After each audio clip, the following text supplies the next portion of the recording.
Welcome, wargamers, to the twisted madness and regal beauty of the mortal realms.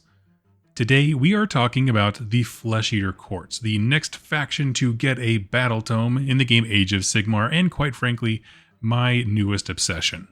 I cannot express to you how excited I am to redo this lore series, because quite frankly, they've added and redone quite a bit. Now, none of the lore that's previous, if you built anything, is going to be invalidated. Really what they did was just clarified a bit of things for the faction, and really injected a ton of intrigue, and that's what we're going to talk about this week. It's also special to me because the Flesh Eater Courts were the first faction that I actually covered here on the channel back when it started. I actually had Jess read the intro to the OG Flesh Eater Courts book. And back then I read this and thought, this is so cool, why is no one talking about this? And boom, here we are. So in this series I want to reset my coverage of the Flesh Eater Courts from the ground up because so much has changed in the years. They've built so much more into this faction, but also built this faction into the world itself. And what may have once been perceived as a flimsy way to group models together from the old world, which, let's be honest, those of us who were there for that first wave of AOS, that's kind of what it seemed like. We're all just a little bit perplexed.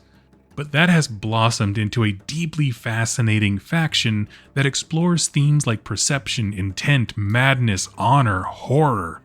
And all of that is before a single named character takes the stage, meaning that's just the background lore. The characters take that in next level stuff.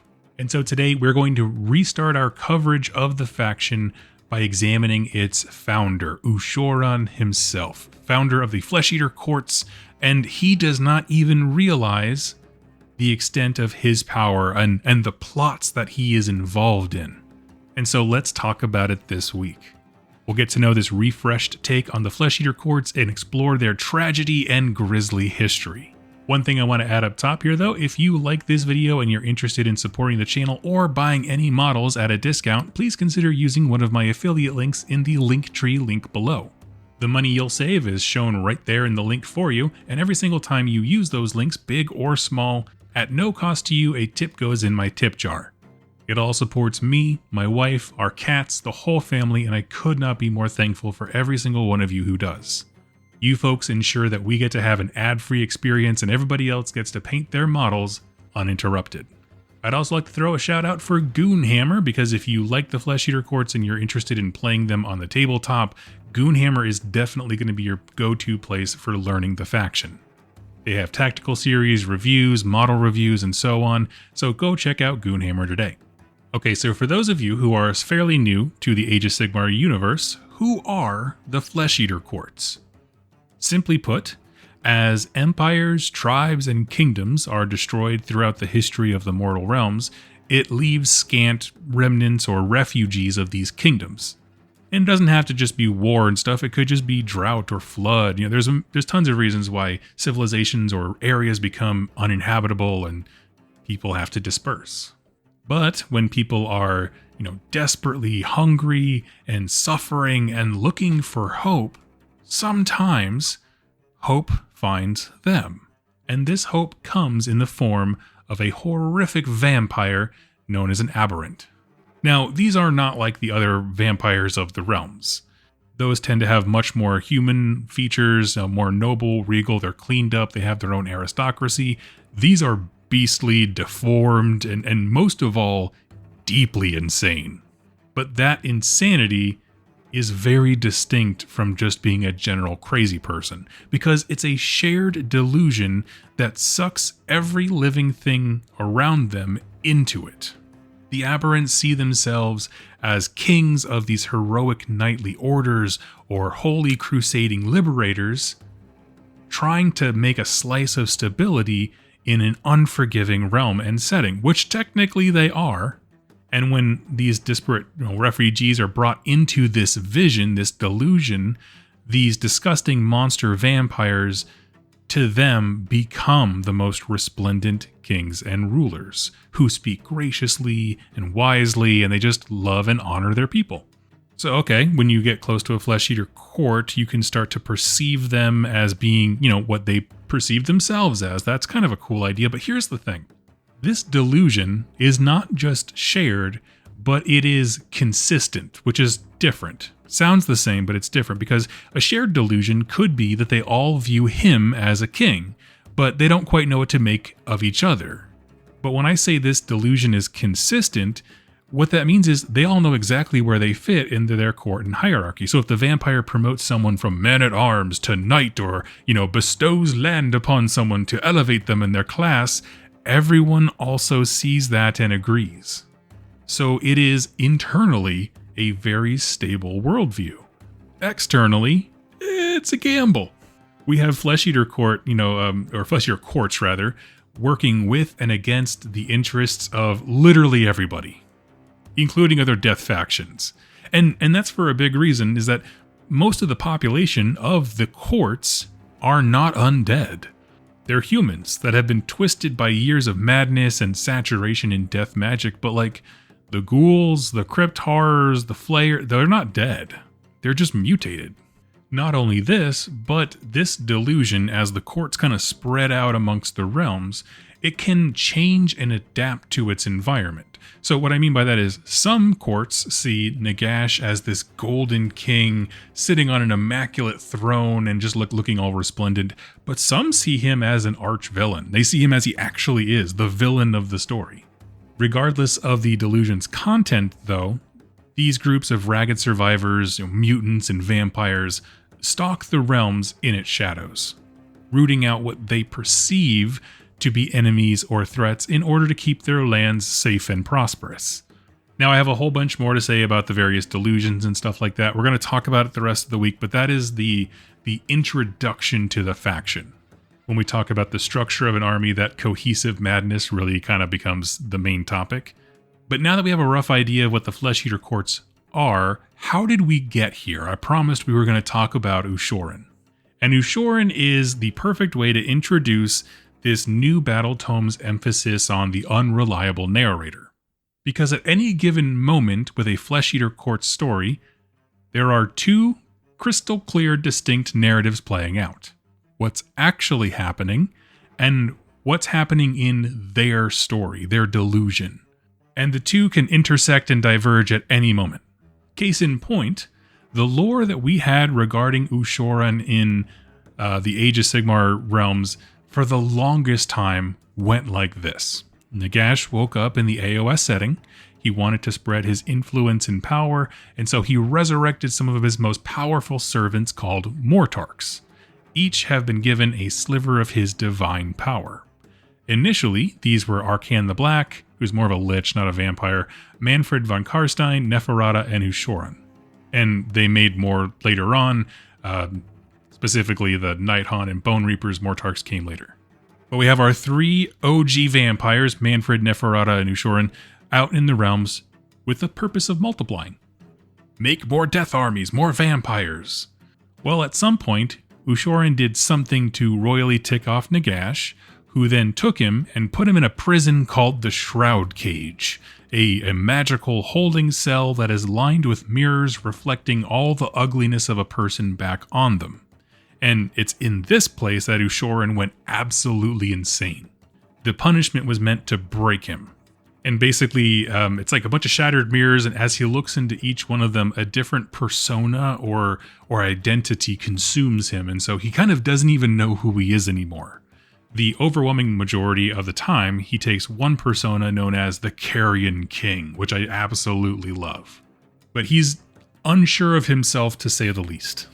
Then, as the Age of Chaos was descending, Sigmar wanted to go and punch Nagash in the face for abandoning them at the Battle of the Burning Skies, and along the way, they pass by this Shroud Cage. So all of this Ushoran story happened in the Age of Myth.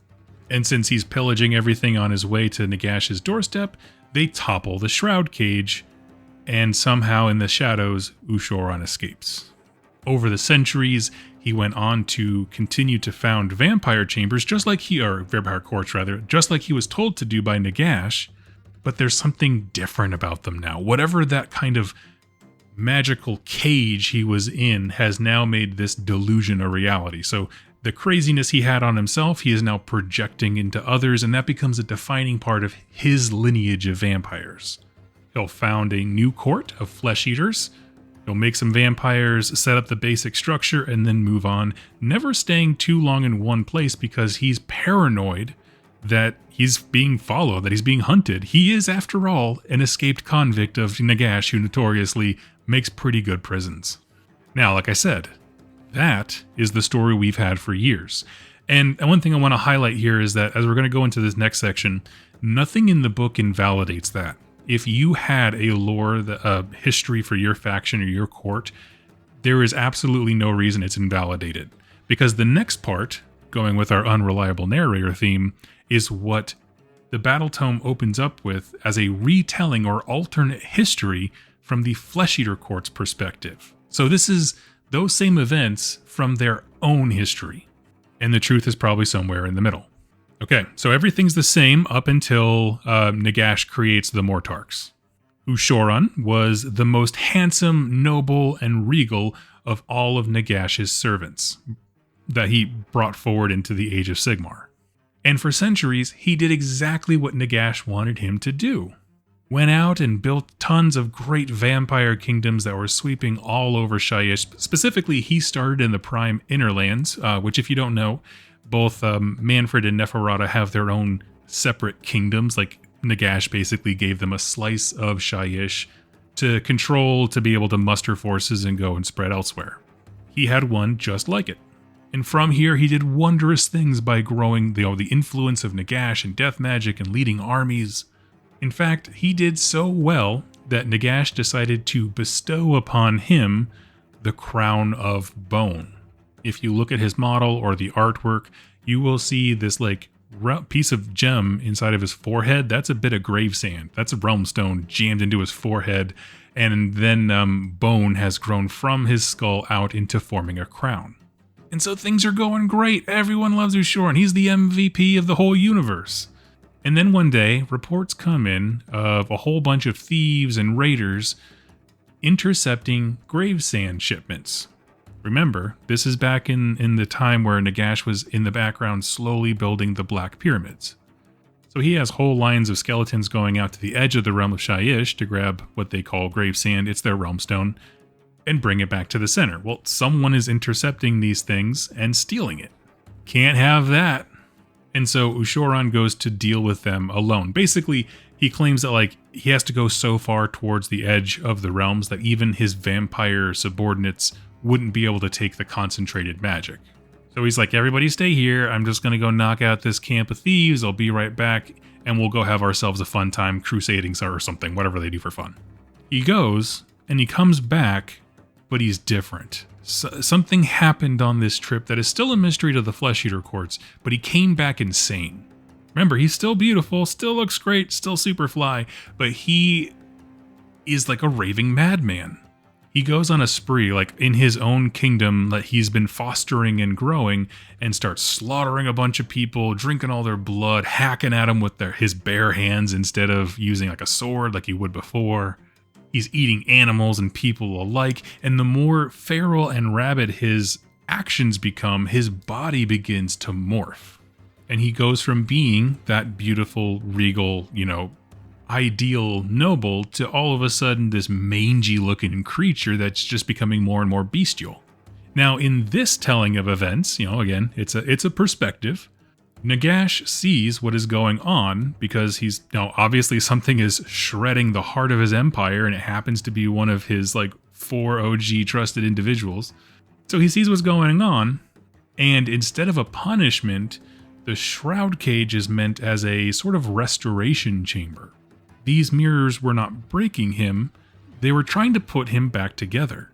That is to say, he could put, parts of his shattered mind into each of them and hopefully over time kind of coalesce back together into being the Ushoran we knew before.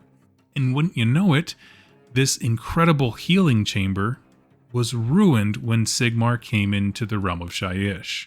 Basically, the cage was smashed, Ushoran was freed, but in this story, he wasn't running necessarily because he had anything to hide, but he was retreating because he needed to kind of just chill out. Basically, they interrupted his operation and he needed his brain to just unscramble, and he went and hid so he can kind of coalesce.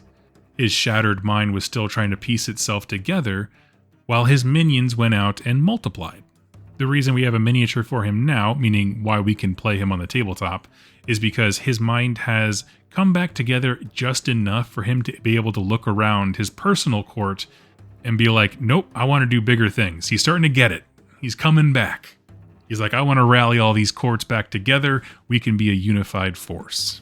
And if you didn't know, his personal court is Hallowmorn, which has an emphasis on using knights and stuff like that. And so with that, let's move into talking about why is this cool, right? How do these things connect, right? These two various stories that we have.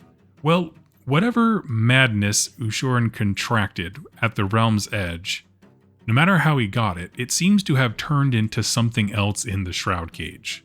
Like, regardless of the narrative, that seems to be the moment where what we call the Flesh Eater Courts was born. Whether he started out as being super handsome or he was always a super mad beast, it's kind of irrelevant. Something happened in the Shroud Cage. Because either he went in looking like Fabio and came out as he is now, or he went in a monster and somehow became more dangerous because he learned how to exert this delusional charm upon others. And there's a lot to love here before we even get into too many specifics. And one of the things I constantly came back to why I like this faction is they are firmly placed in the history of the Mortal Realms. That notion of Sigmar knocking loose the Shroud Cage and setting them free, that's been around since the earliest parts of AOS lore. His march through Shyish right before the Age of Chaos, or I guess as it's beginning, it shows up in a lot of different places, including the one of the origins for the Ossiarch Bone Reaper. So it's like a big event in history, and I love when factions are tied into those events. It makes them feel like they fit, they belong. Now, I am going to level with you. I don't know a ton about the character of Ushoran from the old world. I know there's a ton of lore. A lot of those books are so hard to get a hold of. If you know a great deal about that character, please leave it in the comments down below, because I would like to know if there really is more. In the context of this book, however, this is really the story we have. His origins are a mystery, and that is the point. But where before, it was just kind of I would say a very vanilla mystery, where it's like, he got freed, and then he did a bunch of stuff, and now we have Flesh Eaters. I like this approach because it gives us, first of all, two narratives, but we know the Flesh Eater Courts dive between reality and the delusion. So what I mean by that is, what if it's true in the sense of Ushoran was, say, like Manfred, he was subservient and he was kind of had a thought to him, and then something happened when he went to the Realm's Edge that broke him. I like that as a point of intrigue, because it gives us a mysterious event, but from there, perspectives start to diverge. We know he ticked off Nagash because he was slicing through his own people. So like they're perceiving it as Nagash wants to put him in a hospital bed, when in actuality, he was probably just becoming a nuisance and an inconvenience, and Nagash wanted to lock him up. But I think the truth always with this Flesh Eater Courts is somewhere in the middle. Maybe Nagash just wanted to put him away, but also he could have just killed him. So he was keeping him for something, and maybe he was trying to put him back together. I'm sure it was a terrible punishment style of doing that, but you know.